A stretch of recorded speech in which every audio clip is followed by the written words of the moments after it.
welcome to One Chat Live, episode 52. Great to be back. Thank you for joining us. If you are joining us live, then please write something in the comments, but I mean it like, please write something in, like now. If you're watching the recording, then shame on you, but I know, busy life, other things to do, more important stuff to watch.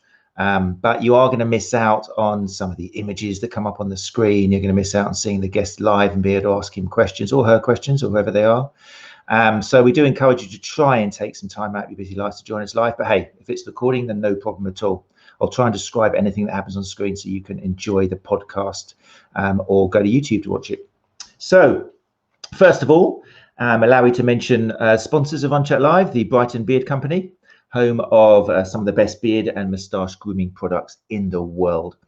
I'm still quite frankly shocked, I'm not going to lie, and this isn't just a marketing thing because I wear it and use it. You might notice I have, but this bad boy here, I went on about it last week. It's still, can you get the name there? I'm not sure if my cam's that good, but yeah, sandalwood, elemi or elemi and lavender, and the elemi apparently is what smells so good. I can't lie, it's beautiful. What is elemi here, you say? Well, it's some Filipino tree, I think, and the oleo resin from it, I mean, smells incredible. So don't forget, if you do go to the brightonbeardcompany.co.uk, make sure you do use the code RCL15 and you will get 15% off your product, whether it's a balm. There you go, there's the little bad boys there which smell so good. You'll get 15% off, yeah, whether it's a beard balm, beard oil, a bag, brush, could be a present for somebody, Christmas coming up. You're going to be just the two of you, not allowed anyone else in your house. So why not spend the extra money on presents instead of dinner for people? So there you go. Thank you, sponsors. Running community, hello. I'm streaming apparently live in you as well, which is great with your 12,000 members. I'm sure not all 12,000 of you made it tonight, but that's fair enough. That's okay, as long as some of you are here, because it's what One Chat Live is all about, being able to reach the therapists, but also the runners, and maybe bringing the two together, which I think is probably a key factor in reducing the high incidence of running related injury, getting you guys talking the same language. So welcome you guys.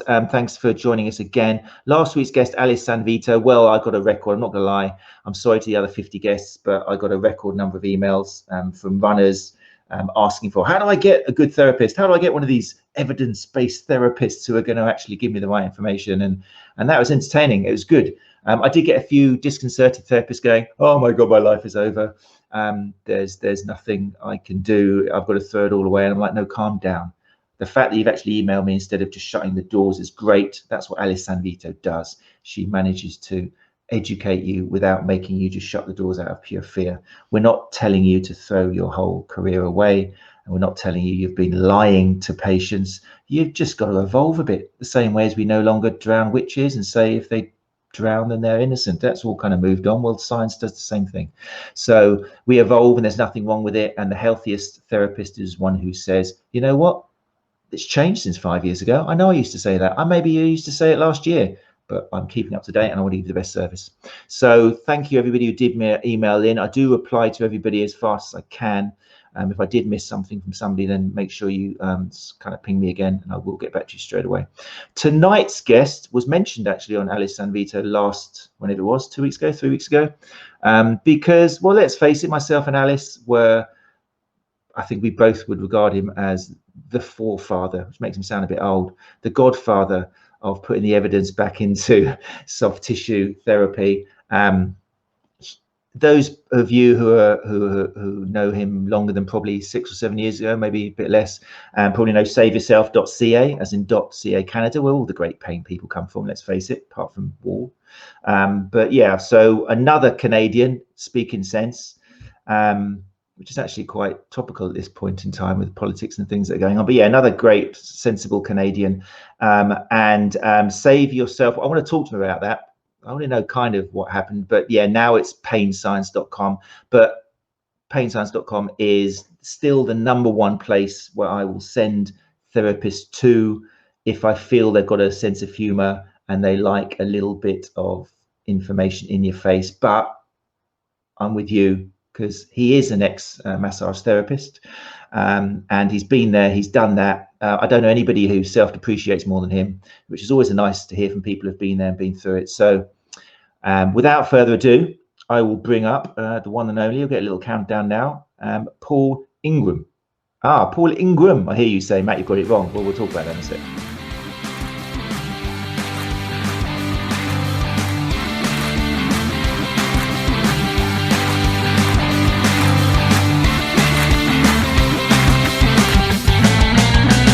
How you doing? Good. Thank you so much for joining us. Yes, Paul Ingraham. Paul Ingraham. I know people are saying it's not, but it is, isn't it? Yeah, we dropped the center bit. We blur it out.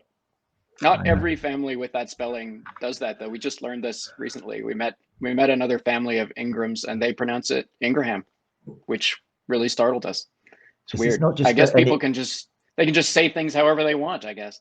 And you've taken this n equals 1 as fact, have you, and just kind of gone with them? That confuses me. Surely you did a little bit more research than just there's another family who told you were wrong. You didn't, did you? Never occurred to me. Check. It reminds me, I must admit, I did tweet you about that, and I'm so conscious, and I'm going to be conscious tonight. We're not going to, well, I don't think so. Paul, is our intention to bash massage therapists tonight?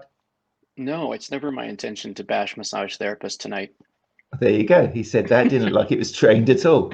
We're not going to. I did get 2 emails, or 2.5, where people were saying, oh, no. One of them was like, really? Oh, no, here we go again. You lot, here we go, just slagging off. But one of them did make me laugh because it said, you should check out the science. And I forwarded that to you. And you went, oh, that's a novel idea. I never thought of that. The science. Yeah. And she gave me a link to somebody who was apparently linking massage with a kind of a neurological effect, as if it kind of affects the nervous system. I thought, and I wasn't as sarcastic to her. And it turned out she'd had a bad day, and maybe she's watching tonight. So, but there was a couple more who reacted like that. You get hate mail. Do you still get hate mail? I think I've read in the past that you get your fair share. I don't actually. And that's worth. I mean, it's worth saying that I used to, and I don't now. Something's changed. My audience is 10 times larger than it was 10 years ago, if not even more than that. And yet I have a tiny fraction of the hate mail that I used to get. My reputation was built on being a snarky defender of science, and in reality, I'm not that snarky. I'm more like whimsical, full of dad jokes. There's an element of my personality that I can get sassy, but you compare me to someone like Adam Meekins, and I am a shy wallflower by comparison. This is true. So I've gotten way more diplomatic over the years, way more, and I love massage, and it comes out, in spite of the fact that I have lots of critical things to say, things that sound negative. The reality is that painscience.com is heavily promoting massage in many, many ways. And by far the most common reaction to my content is, where do I find a good massage therapist? Not, why are you bashing massage? It just makes people want good massage. So you're welcome, massage therapist. It's a pretty large advertising campaign for the profession. No, it's I think the biggest there has been. I'm glad. First of all, I'm glad that you're not getting as much hate mail and that it changed, and that's great. It's significant. It really has. Yeah. I think actually that's credit to you as well. I think other people who try and do what you do get hate mail, and probably credit to you because they do it in a little bit more capital letters, shouty, always in your face type way. You certainly don't do that, but it's getting in the UK, in my experience, it's getting therapists to even bother going to the website to like that tweet I got. They didn't even bother checking you out or checking out the website. They automatically assumed, here's another one. Because I suppose we have got in our industry a fair few people who are shouting, from the rooftops and getting a bit kind of in your face and calling people stupid for believing in muscle knots and, trigger points and stuff. There are a lot of skeptics now. There didn't used to be, and there are now. Although, and I shout out to my former student colleagues, when I was doing my training here in Canada, I wasn't a skeptic yet. And yet about a third of my class was.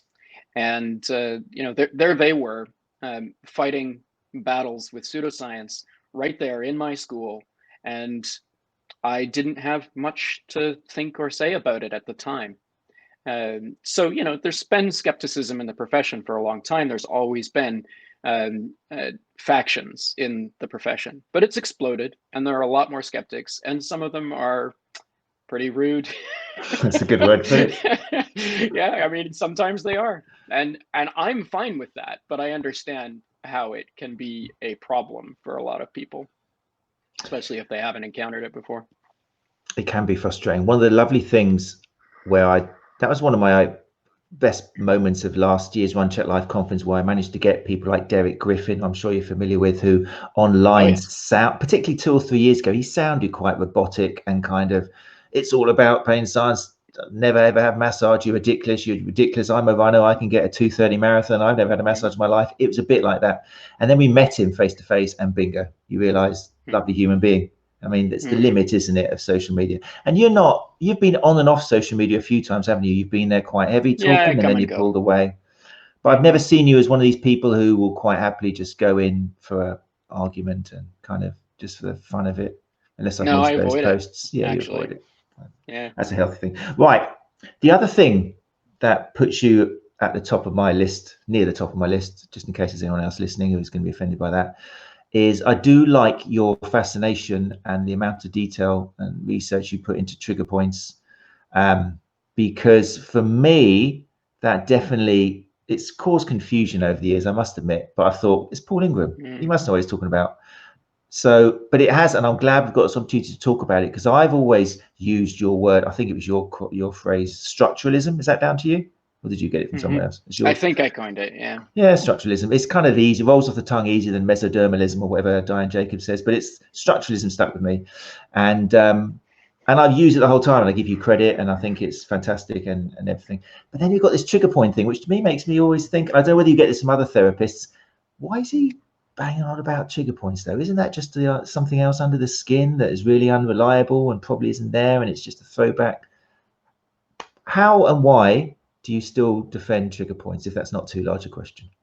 Well, I don't know that I do defend trigger points. That's a good answer. I write about them a lot. I have a lot to say about them. But if anything, I see myself as a champion of the skeptical perspective. I just try to make it a nuanced skeptical perspective. I'm not dismissive.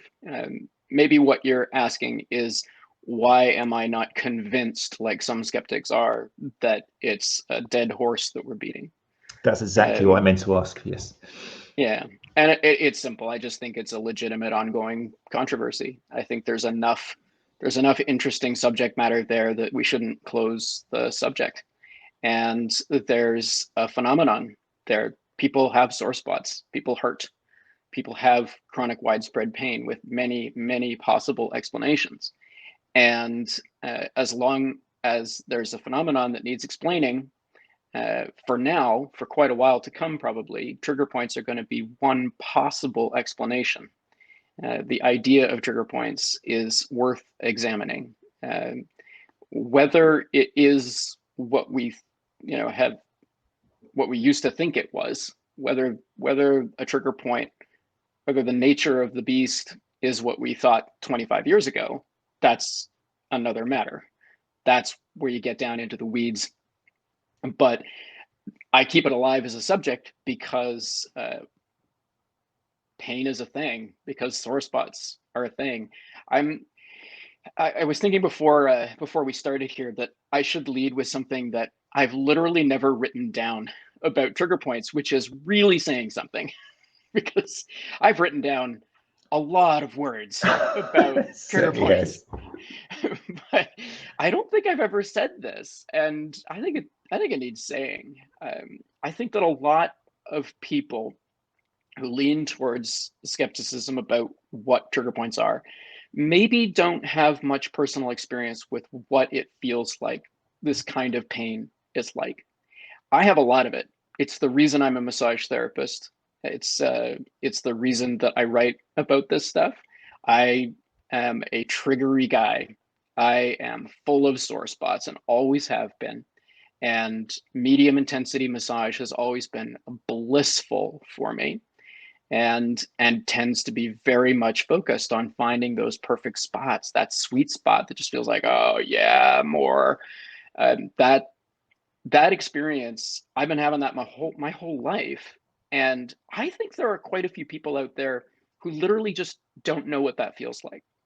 They haven't had the personal anecdotes. They haven't had those personal experiences, never mind with their clients, if they're therapists. They haven't felt it themselves. And it's hard to take things seriously when you haven't experienced them. But boy, when you have, it's a lot easier.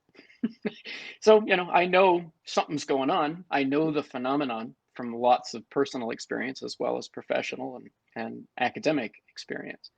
And to this day, I still don't know what causes that pain.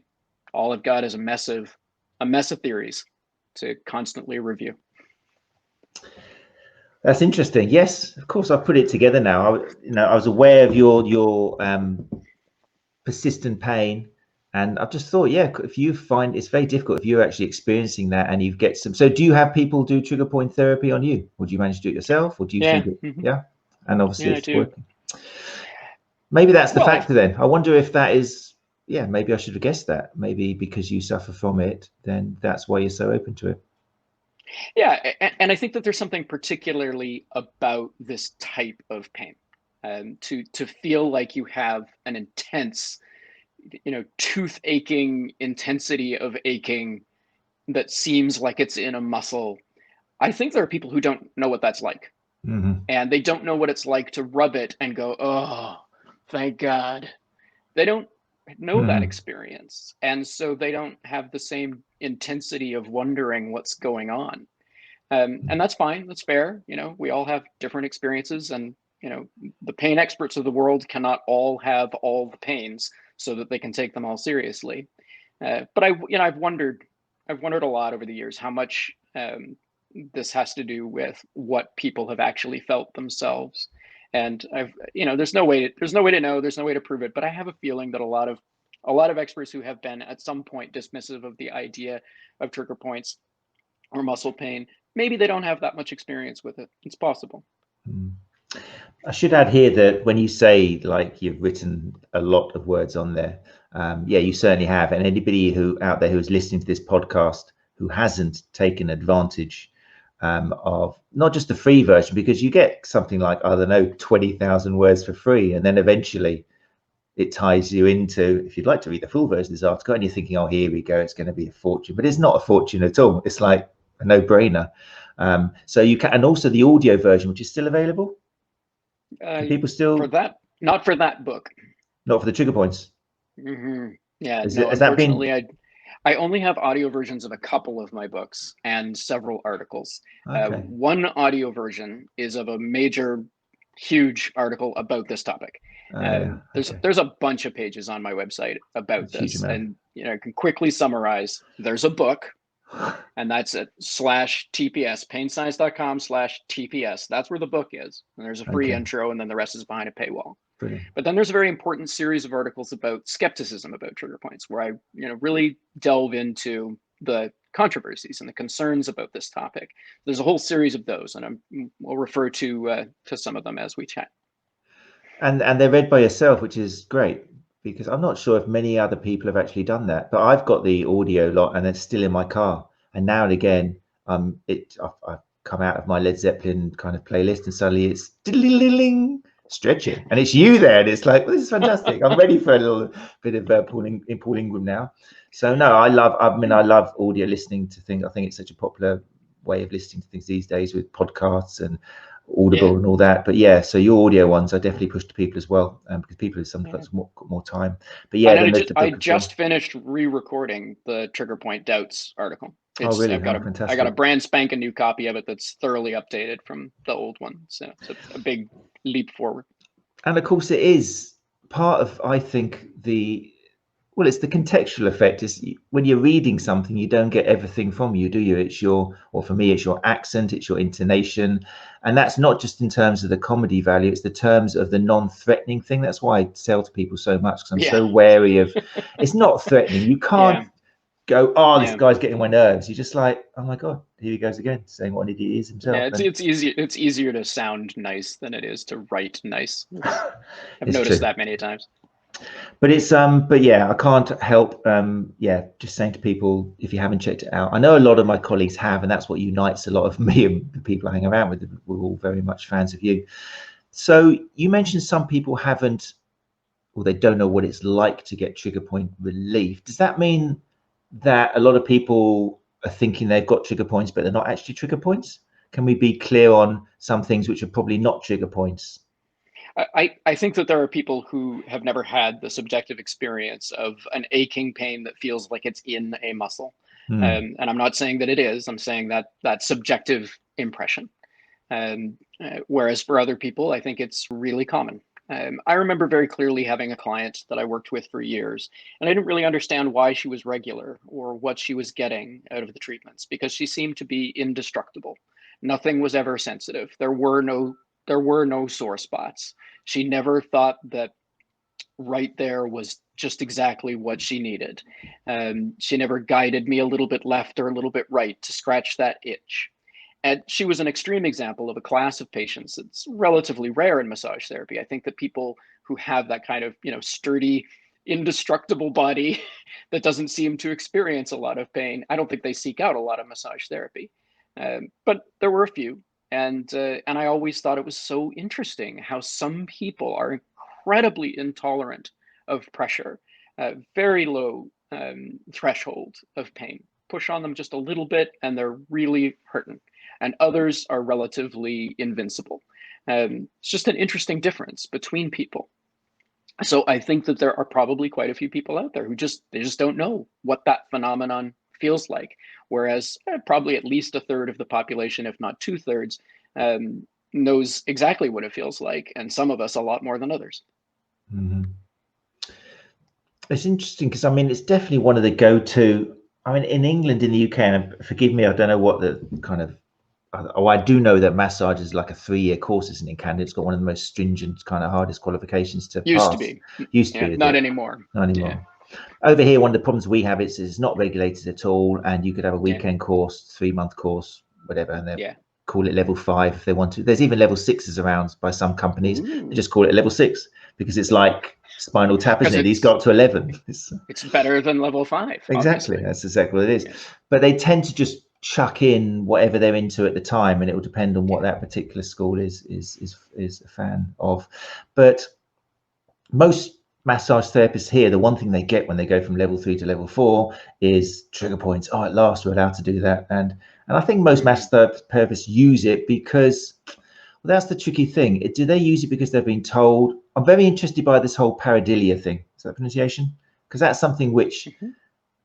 which I think is very difficult. And the fact that if we're looking around an area which is painful, then we're already looking for a lump, aren't we? We're looking for something, Mm-hmm. and as soon as we find it, we're Yeah, convinced that we're now going to make that go away. And then we start yeah. this process of tell me when it gets to a 7. I'm not going to move now, and then it's going to go down. And you're telling the patient, tell me when it's gone down. It will go down. It might take a minute, and then the patient, guess what? They go, it's gone down. That's where I have a struggle because the therapist is wanting it to go down, the patient's wanting it to go down. Mm-hmm. So, I mean, is that the same kind of way of using trigger points in Canada as well? Is that whole maintaining it and waiting for the nervous system to relax? Is that the Yeah, basis behind it? yeah. That's usually referred to as the ischemic pressure method, squishing the blood, squishing the tissue fluids, and the oxygenation out of the putative trigger point. Exactly. And the pareidolia thing is huge, and there's a Yeah. great story for this, which I mean, it's my go-to story for this. We tend to see what we expect to see: wishful thinking, selective perception, um, and so there's a treatment story. Massage therapist working on a patient, finds a spot she thinks is a trigger point, starts working on it, starts pushing it around, starts pressing on it, asking the patient what the sensitivity level is. And he says, well, it's not very sensitive because you've found my pacemaker. So this is a powerful thing. We Oh can dear. really, really warp our own perceptions. And if you go in expecting to find bumps and lumps in people's tissues, you're going to find them. whether they're there or not, or whether they have anything to do with trigger points or not. And that force is so powerful that it can make a pacemaker seem like a trigger point. So, massage therapists are credited with magic hands a lot and assumed to have very sophisticated palpative skills. Let's give them the benefit of the doubt and say a lot of them do have that, but it's pretty clear that it can go awry. it can screw up, and false positives is normal. Diagnosis of all kinds of things throughout medicine is very difficult. Lots of things are subtle and hard to detect. Ask a radiologist about false positives. They happen all the time. Goes with the territory. But trigger points is kind of a perfect storm for it. You've got this mythical thing that is impossible to see, difficult to feel, with lots and lots of other things that could feel quite similar that are just normal anatomy. I mean, wow, it's like if you wanted to design a situation to create false positives, you couldn't do a better job. So I think there's an awful lot of massage therapists out there who are poking at bits, calling it a trigger point, and it's probably not.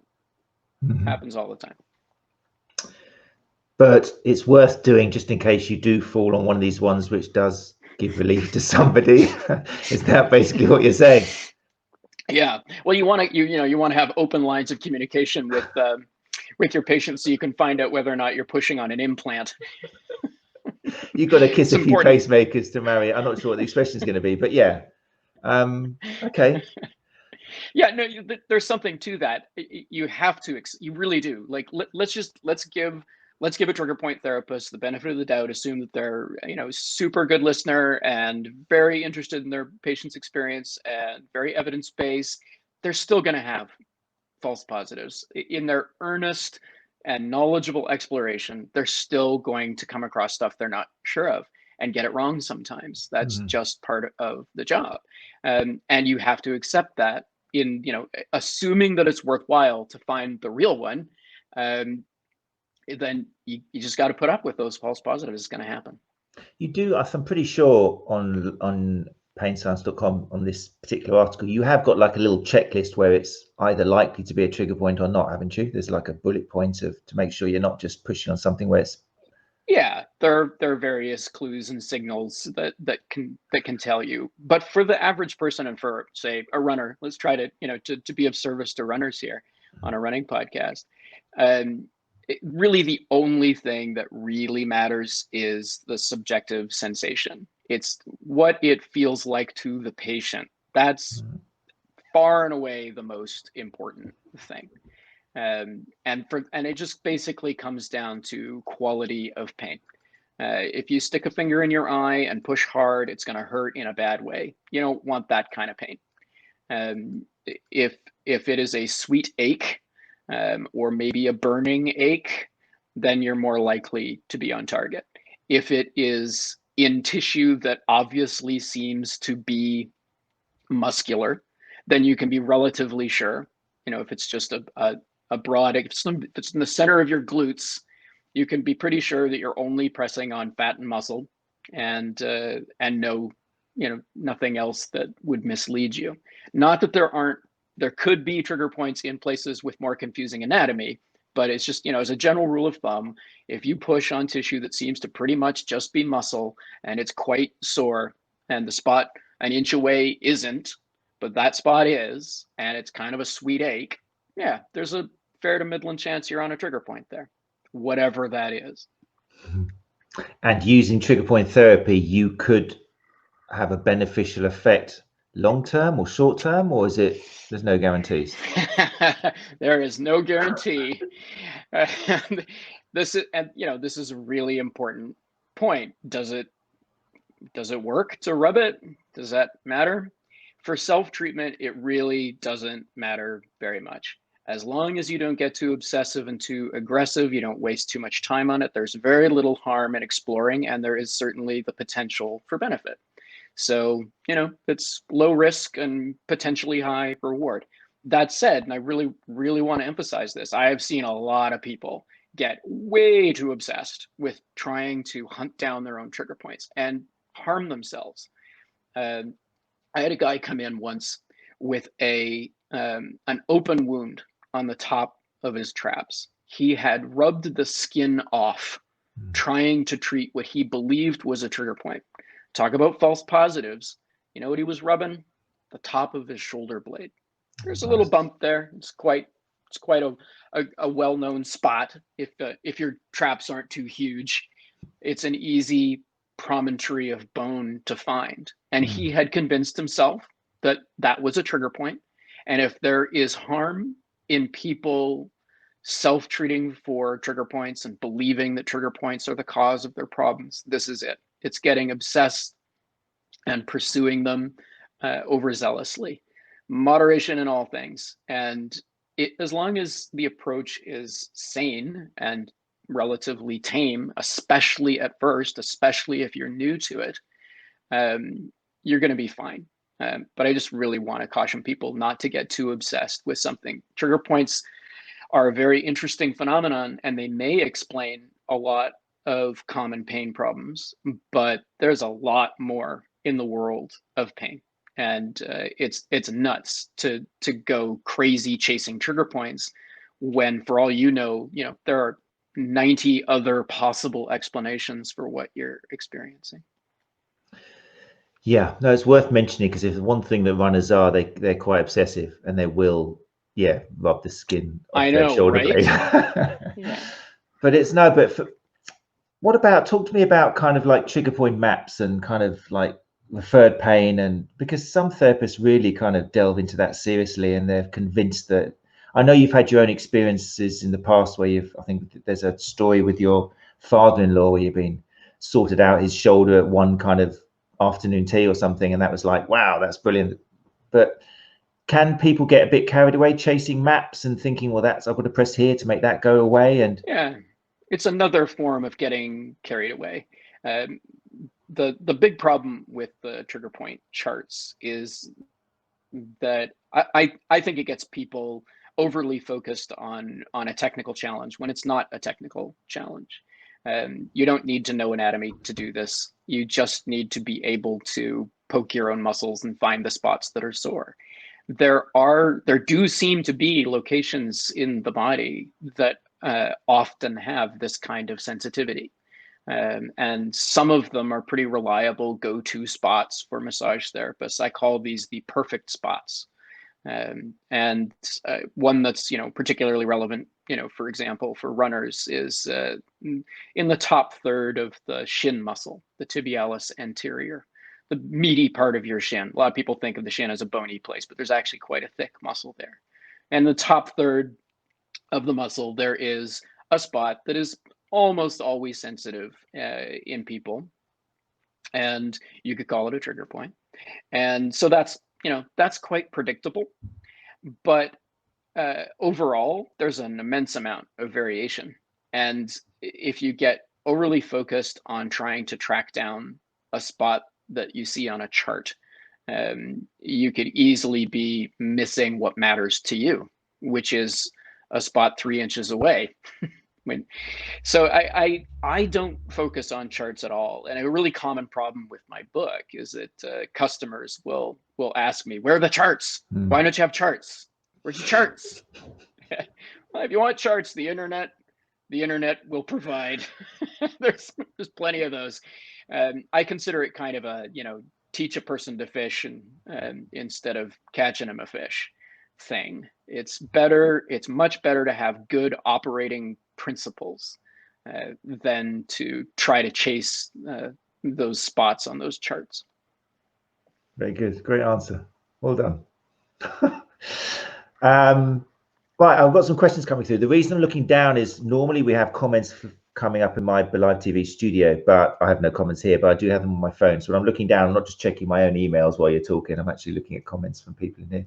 So we have confirmation that we are, in fact. Oh, no, we got loads of people watching. There's nearly 100 people watching. Yeah, it's great. Hi, everyone. Did we expect any less? But I'm afraid I can't bring their faces or comments up onto here because of bloody Live TV. I don't know what the reason is. But anyway, Matt Scarsbrook, who's part of the Massage Collective we were talking off air about, part of a very Yeah. progressive, forward-thinking massage kind of think tank, which is in the UK. He's asked something I wanted to ask, actually. He's interested on the kind of crossover between trigger points and then dry needling, because often dry needling is based on these locations. He mentioned, do you have a view on the work by Jan Dommerholt? Is that a name that rings a bell with you? Doesn't to me. I agree.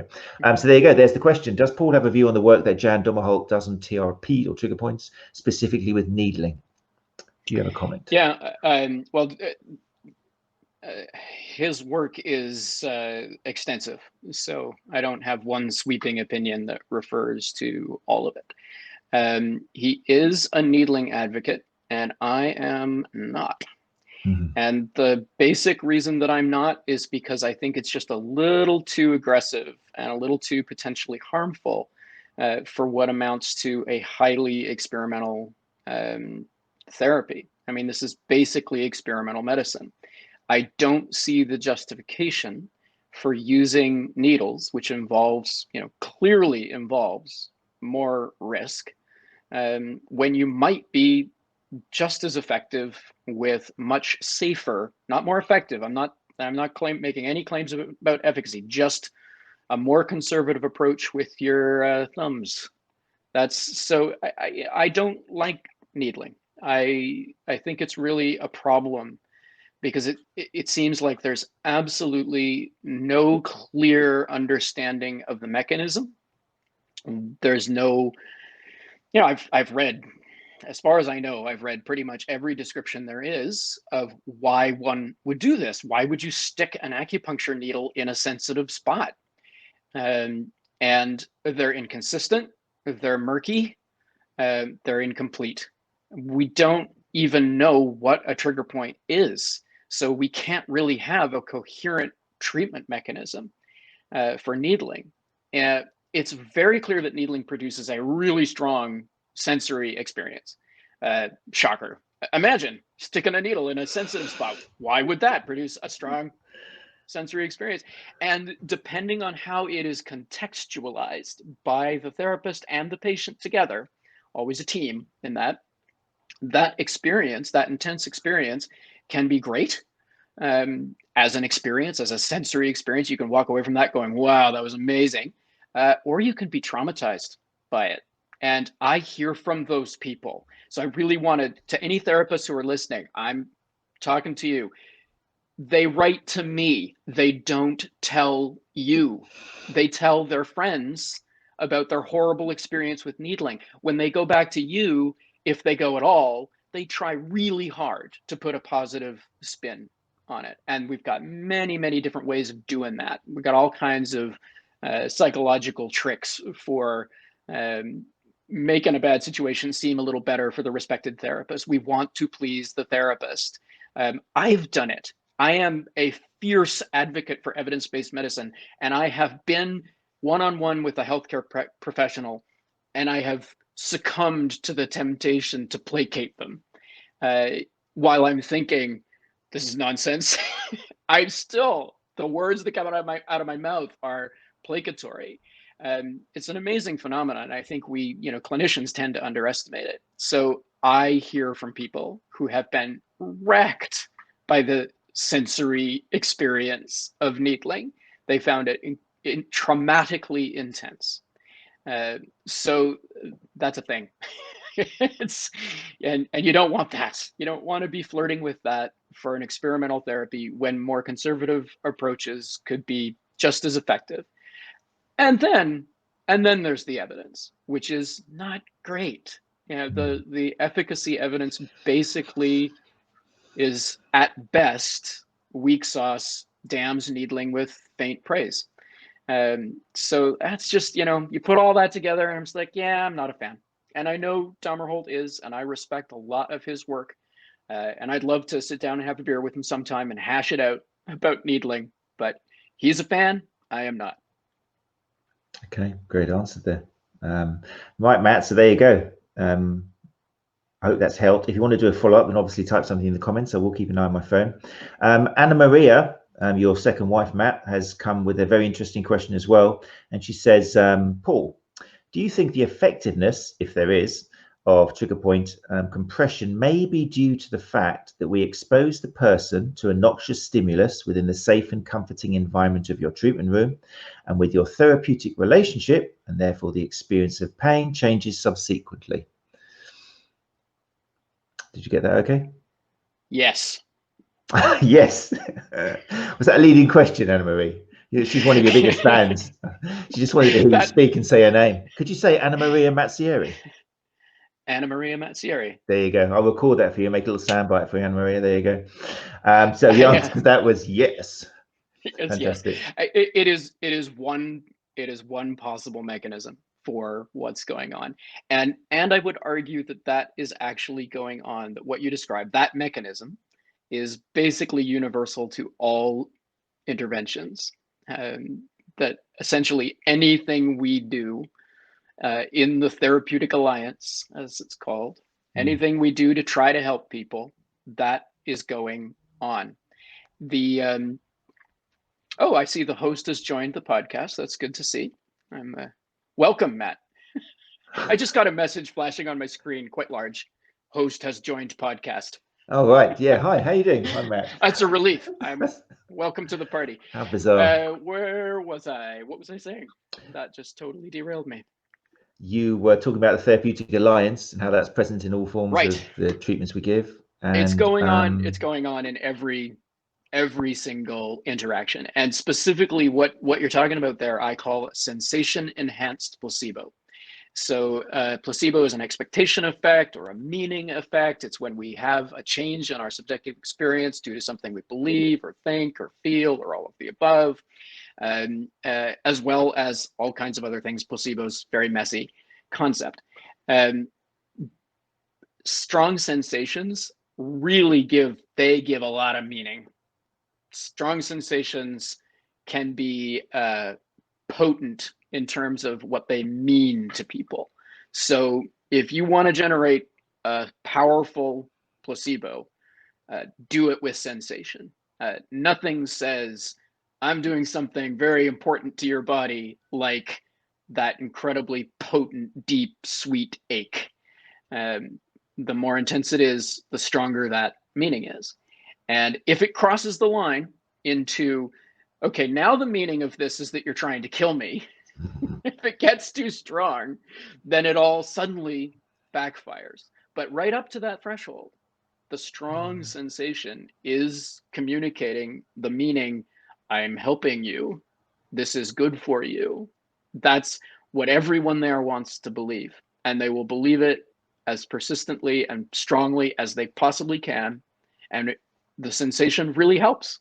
So yes, that was the longer version of yes. No, that's great. Very interesting. But so there you're forming that barrier, then that boundary where a needle, I mean, even if the person believes the needle's really going to help them and they're convinced and they've read about it, Yep. You're still basically breaking someone's skin with a foreign object, and it's you can convince yourself, but the idea this is going to help is kind of weakened.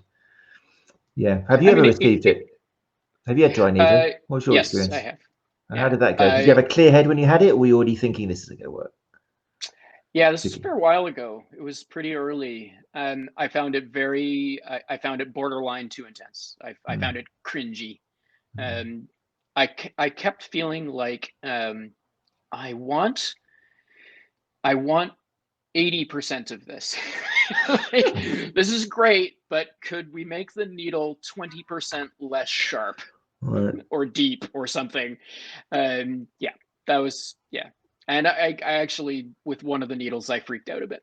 Oh, really? I had a little bit of a vasovagal reaction, got a bit, and backed away from it. So yeah. I've had it a few times, and they do a little flicky thing on top, and it's like, yeah, you're not sure about it. Yeah. Yeah. But anyway, yeah, it's an interesting one. I mean, it is very relevant to runners. I think that an awful lot of runners are still very much sold into acupuncture / dry needling, because it is that attraction of this is so invasive. This is so like a third party doing something to me. It's got to be good. It is that whole thing we know about it. So I think an awful lot of runners do run very quickly to that sort of treatment because of the severity, rather than addressing things like training load, nutrition, sleep, and all the other factors which we know are probably play a far larger part in why you're in pain and why you're not recovering and that sort of stuff. So it is very relevant.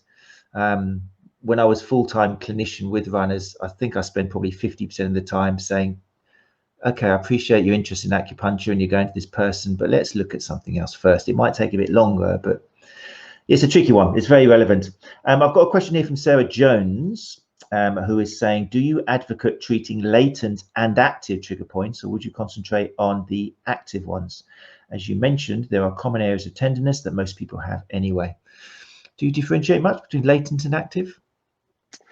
No, I don't sweat that distinction very much. And the reason is because we have sore spots everywhere that are probably not pathological.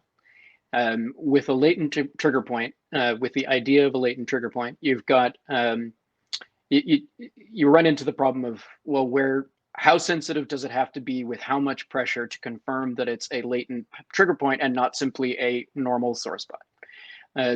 Literally any spot in your body you push hard enough, you're going to feel pain. So somewhere between that extreme and the idea of an active trigger point, which hurts without even pushing on it, somewhere between that extreme, there's a transition from I'm normal anatomy, I'm not a trigger point, I'm just sore when you push on me hard enough, to yeah, this is abnormal. This is abnormally sensitive. But where's that line? I mean, no one can tell you that. No one knows that. So it's not that I don't think that there are, I actually think that the concept of a latent trigger point is perfectly useful. A spot that is sensitive, but you don't notice until you push on it. I have those, and I'm pretty sure that some of them are excessively sensitive. It's not normal, but I don't worry about it. I just look for sore spots, and it doesn't really matter whether or not they're active or latent. I'm looking for excessive sensitivity in spots where it really shouldn't be excessively sensitive. Okay, there you go, Sarah. I hope that's a good answer. If you've got some follow-up, I mean, Sarah, she has followed up while you were talking, saying, I do use dry needling, but I tend to leave the needles in for 10 to 15 minutes. I find it's accepted much more than just waiting for the twitch response. It's not for everyone. I can't cope with too many needles in one go on myself, so I try not to overdo it with my clients. It's not my first line of treatment, though, which I suppose is, it's all about working with the individual, isn't it? If you're trying everything else and putting the more likely factors in place, because if you do find someone who responds well to it, who are we to say, well, stop doing it? Well, and you roll these things out. You roll out increasingly intense treatment options over time. You don't start with the most intense and aggressive approach. If there's a progression towards needling that makes sense, if you've already been, you had a couple of experiences with very intense massage that was nevertheless okay for the patient and somewhat helpful, well, then maybe it's more legitimate to move on. It's all about informed consent. Any of these treatments, any trigger point therapy that I can think of, any of the popular trigger point therapies are perfectly fine as long as you frame them as experimental therapy. If you present it like a proven cure-all, that's not good. Don't do that. Uh, but if you say to the patient, this is experimental and there are risks, these are the risks, these are the potential benefits, this is why we think it might work. Do you want to take those risks, these costs for that possible benefit? If you do that, if you frame it as experimental therapy, which it is, great. Informed consent can make up for a lot of deficiencies in our ignorance as healthcare professionals. And it's why it's there, because we don't know everything. And in healthcare, we're always trying to help people with problems we don't fully understand, with treatments that we don't fully understand. So we got to acknowledge that. We got to tell people what we're dealing with. I've never in my life, well, I shouldn't say that was a hyperbole. I take that back. Okay. Not for a long time have I done trigger point therapy on someone and just said, here, let's do this, it'll work. It's always framed as, let's try this. It might work because we think this might be what's going on, and here are the risks. Always. Yeah. Which is where most therapists, especially looking after runners, because there's particularly little black and white with runners and trying to help them out. So most strategies adopted working with runners in pain has got to start with that famous sentence, let's try this out. There's nothing embarrassing about it at all, is there? Right, lots of questions flooding through now. The more you talk, No obviously, doubt. the more and it's just coming through all over. How would you I think, frame what is? Oh, go on. No, you go. I was just going to say, if you measured our conversation in terms of what percentage of my book have we covered, I think we're up to about two, maybe 3%. Oh dear, yeah. Well, Yeah. but it's good. What my aim with this, hopefully, is not just introduce you to people who know about you, but obviously to people who don't know about you. And I'm hopefully by seeing you as well. So if you listen to the podcast, please have a go on YouTube, because you'll see what a nice bloke he is as well. Very handsome, very dashing, fantastic head of hair, good facial hair as well by a big company. So yeah, but it's worth checking him out. It's I awfully think, thin though. don't say that. It looks good on the there's not a lighting. The lot camera's there. fine. It's your choice there. So with runners in mind specifically, just the last 5 minutes or so, do you think I'm going to say some things that runners are really into, and I want to say whether you think there might be a crossover with maybe they're hitting some trigger points or something, or should they not really be doing it, or is it just maybe change what they do? Foam rolling, for example, is something runners love. They're very big on that. They won't go and do any calf raises or anything at a gym, but they will roll their IT bands. Well, let's not say ITB, because they will roll their quads or something until tears come out their eyes. Benefits in that, some runners swear by it. Could there be a crossover between that and hitting some kind of trigger point, or is it There could be totally a off the little map? crossover. If I did a Venn diagram of it, I'd say they overlap in maybe 20, maybe 30%. I mean, it's just imprecise self-massage, right? I mean, Yeah. that's all it is. It's just a blunt massage tool. And since we don't have any idea what kind of stimulation has what kind of effects on whatever the hell trigger points are, which, by the way, we haven't gotten into at all. None of that all my preparation was in that. We haven't touched on it. Whatever the hell they are, you're steamrolling it, and whether you're doing it with the very tippy tip of your tiniest pointiest finger, or a needle, or a foam steamroller, you're pushing on it, you're causing sensation, and we don't know what kind of stimulation and sensation does the trick. So yeah, it's possible that a certain amount of steamrolling just catches a few trigger points. Okay, fine. One thing I did mean to ask you, and you've got at least 2 minutes to answer, what is a trigger point?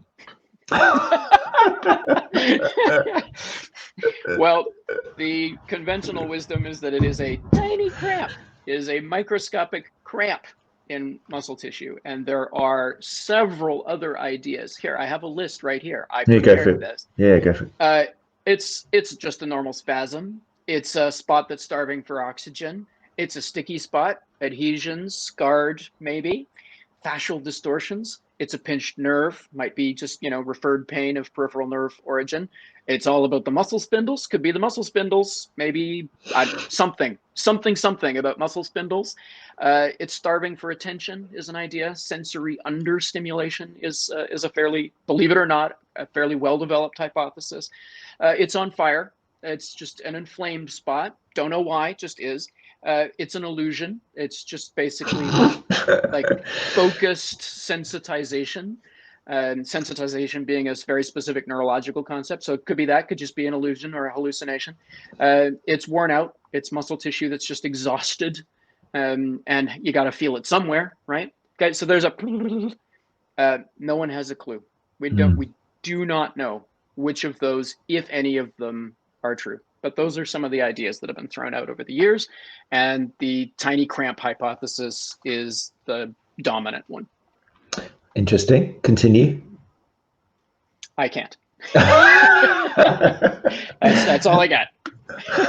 But why is that one? Continue about the tiny cramp hypothesis? Yeah, why is that coming out on top? Yeah.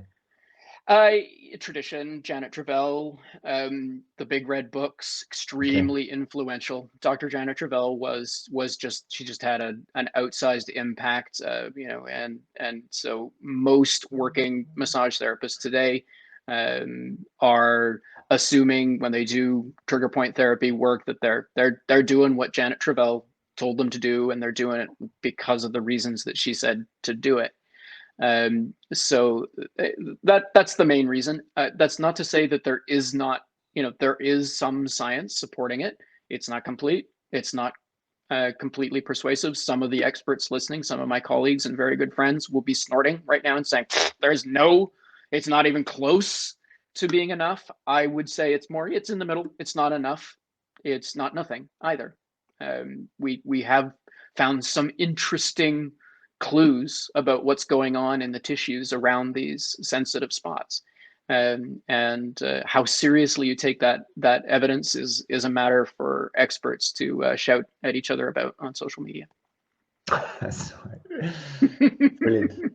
This is why I didn't start off the show going, what are they? Because I knew I'd just get a list of about 12 things and then, or maybe it's none of them. And that's like, well, where do we go from here then? So I actually prefer the other 95% of the content where you Well, I mean, we just don't know. And that, I mean, it's irritating, but it's a reality that we have to deal with all the time with all kinds of pain problems. We usually don't know what's going on. And that's just an uncertainty that we have to get comfortable with. Final question to you, because the other thing I'm thinking, which runners are famous for putting up with pain if they think that something is being broken down. They're still told on a regular basis, there's scar tissue here, I'm going to break that down my elbow, it might hurt, but I need to get rid of this. Come back for 8 weeks, it's going to take 8 weeks to break it down. That putting up with pain and trigger points, I mean, do you use the 1 to 10 scale and kind of advise patients you don't want to go over this, or what's the guide? When I'm treating a trigger point? Or if you're telling somebody else or what advising to expect, someone, or advising, I mean, the line I don't want to cross, it doesn't have anything to do with making the trigger point therapy effective particularly. It's more just about harm reduction.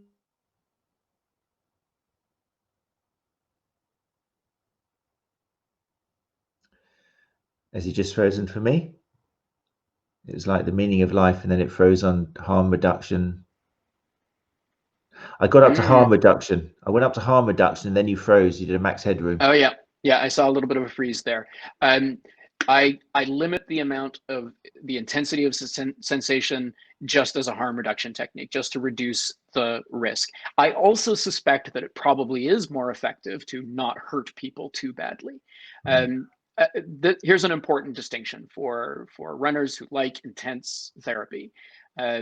It's not too intense if you like it, if you actually like it. Now, be careful about liking misery. There are people, I think, who are so into experiencing therapy intensely that they can actually learn to appreciate and like too much. But for the most part, it's just a matter, do you like it? If you don't like it, if it's a challenge, if you're gritting your teeth, if you think that your sympathetic nervous system is being activated, you're too much. But what I want to validate is that it's okay to want intensity. It just shouldn't be harmful levels of pain. Okay, good answer. Yeah. So this is why massage therapists, particularly, you need to be looking at the patient's toes and kind of, they might be going, that's fine, do it. But if the rest of their body is going as sharp, then yeah, they're probably just biting the bullet and trying to put up with it because they believe it's going to be more effective. Okay, well, look, oh dear, 9:04. Time is beating us. Let me just check on my phone again. We've got a load of stuff there from Matt Scarsbrook, but he's had a go already tonight. Oh, Derek Griffin's in the house. I'll have to read this one out. Hey, Derek, how you doing? Derek, do I read it first or do it? No, let's put it out there, shall we? Derek Griffin, you ready for this? I'm going to give this to you now at 9:04. Derek Griffin says, I haven't read it yet. Trigger point therapy, in inverted commas, implies trigger points are a discrete entity. Is it therapy? Yes. Is there other more documented and robust mechanisms that are likely at play, brackets, other than trigger points, close brackets? Yes, too. I think we'd agree with that, wouldn't we? Sure. So far? Yeah, okay. And then he's given a link. Oh, Derek, it's all about links with you, isn't it? I'll go into another link. Yeah, no, I think we've been saying that there's other more documented and robust mechanisms, but it's one of those things, isn't it? Just because we haven't got evidence for you, it doesn't mean it doesn't exist. I'm not going to click on that link, Derek, because I'll probably lose the comments, but there is a link there which we'll be looking at afterwards. Matt comes back and says, I largely agree, Derek. Just checking what you have in mind that addresses the discrete entity bit in the more documented side of things. That's the bit I haven't seen anything particularly convincing. I think we'll let Matt and Derek have a little chat out there with that one. It sounds like it's a conversation more in text format. I think so. Yeah. Mm-hmm. But James I can Morgan, riff a tiny bit off of that. I'll keep it brief because I know we're at the bitter end here. But yeah, trigger point therapy, and particularly the term myofascial pain syndrome, implies a mechanism which we don't know to be true. I'm not sure that that's nearly as true of the words trigger point. I think trigger point is pretty neutral. I think it could be used to describe just a phenomenon, just sensitive spot. Whereas myofascial pain syndrome is much more like, okay, now you're saying that it's myofascial in nature, and we don't actually know that. So I have more of a complaint with myofascial pain syndrome as far as being a misleading term, and I'm more okay with trigger point because as far as I'm concerned, it's just a label for a phenomenon, and yeah, you could call it a Smurf. It doesn't matter. It's a thing that we experience. Yeah, I like the way you constantly refer to that you're not bothered by the name. And muscle knot, you're not really bothered by either, are you? Not. The word knot doesn't bother you either, is it? Muscle knot? No, for the same reason. I mean, Yeah. I accept and embrace it as a colloquial term that refers to a thing that people feel. Muscle knot does tend to imply mechanism, which we don't know, but that's fine. It's colloquial, right? I mean, it's just, you know, it's the only people using the concept of muscle knot seriously are, you know, it's fine. They're not clinicians, they're not experts, whatever. I think it's healthy to have a little quick discussion about and say what the implications are, but not to dwell on it too much. There's more important things to do, but it's good to bring it up and to question it. I think that's part of the critical thinking and what people get from going to your pages. Right. Yeah, sadly it is 9:07. Was there anything else which you really wanted me to ask? You've got to be a paper blue tacked up to your computer No, I screen somewhere. I wasn't dying to talk about anything specific. I mean, we're out of time, so I don't know that we can do it any more than we've done. But I mean, I want to help runners. You know, there are specific applications of this information for runners that we haven't really gotten into. I've suffered from most of the common running injuries at some point, and at least half of those, I feel like I have gotten benefit from trigger point therapy, either doing it to myself or letting someone else do it. So I would encourage runners to do that, to pursue that, just with the cautions that we've discussed. To not overdo it, not get overly obsessed with it. Is just one thing to try, and as soon as you start spending too much time and energy and money on it, as soon as you start suffering for it too much, if you're not getting an obvious benefit, and back off, move on. Lots of other ideas to consider. And the great thing about your writings, whether it's the book or the audio and the website and everything, you don't have to be a clinician to get benefit from it, do you? You seem to purposely write in a way that the layman can appreciate and learn from. Yeah, on the one hand, there's a ton to learn if you want to optimize your efforts, and that's why my book is there. But I have a self-help introduction, painscience.com/TP intro, short article. And honestly, I think that information is good enough for 90% of people. One of the problems with the trigger point therapy industry is the delusions of grandeur and the belief that something very sophisticated and technical is going on, which is impossible because we don't know enough. There's not enough knowledge of what the hell is going on for it to be advanced and technical. There are reasons to see a massage therapist, but to a surprising degree, this is really just about rubbing sore spots, and anybody can do it. The number one reason to go see a professional is if your sore spot is in a place you can't reach. Not because they have special knowledge, but because they have special reach. It's a good point. Yeah. So I do not have a lot of faith in the advanced skills of trigger point therapists. This really does come down to just stimulate the sore spot and see if that helps. Good point. Very good. Excellent. So yeah, runners, definitely check out penscience.com. Honestly, it's why I send people to it is written away, which is addictive. It's easy to read. You can get results from it pretty immediately if you start putting the advice into effect, and you can save a lot of money, believe me, by not going over the top with certain other things which are, well, just face it, being proved wrong, let alone low evidence base. So there we go. Paul, it's been an absolute pleasure. I'm sorry it's gone so quickly. It always There goes would be a quickly. lot more. It does, doesn't it? There's always so much to talk about. It doesn't have to be the last time. There can be a part 2. Well, I do hope so. And runners, yeah, I think even though it hasn't been specifically for runners, it's about pain, and runners are in pain, and runners need to get over pain, and then they can't train if they're in too much pain. So it's all very much connected. And it is, I mean, a lot of runners, I'm bigging up massage a lot. I have been doing quite a few podcasts this week and last, and having guests like Paul and Alice Sanvito talking about massage related things. I still think there's a lot of benefits there for runners. It's just about understanding what's happening to you, and maybe more importantly at the moment, what's not happening to you. But still plenty of benefits. We haven't bashed massage at all, have we, Paul? No, I don't think so. Whatsoever. I think just a few seconds ago I came the closest to it when I said that I'm not all that impressed by the advancedness of trigger point therapy. That's probably the closest I came to it. Yeah, but the advancedness of everything in lots of fields. I mean, there's Swedish massage, and everything that's been dumped on top of that is really just pressing a bit harder. All these other forms of massage really are just, I think these days we know it's more about the flow, the connection, the rhythm, the sensory feedback to the brain, the everything you've kind of talked about. So brilliant. Right. Well, I'm looking forward to listening to that myself to check out all the fantastic information you've given us. What are you up to? I mean, it's a pretty crap question, the environment we live in, but what are you up to for the rest of the year? Well, Matt, I'm going into self-isolation. Yeah, I'm avoiding the rest of the world. I'm working on my next book. Oh, you are? Well, that's good. Tell us about that. Well, I got 10 already, so one more. What's one more when you've already written 10?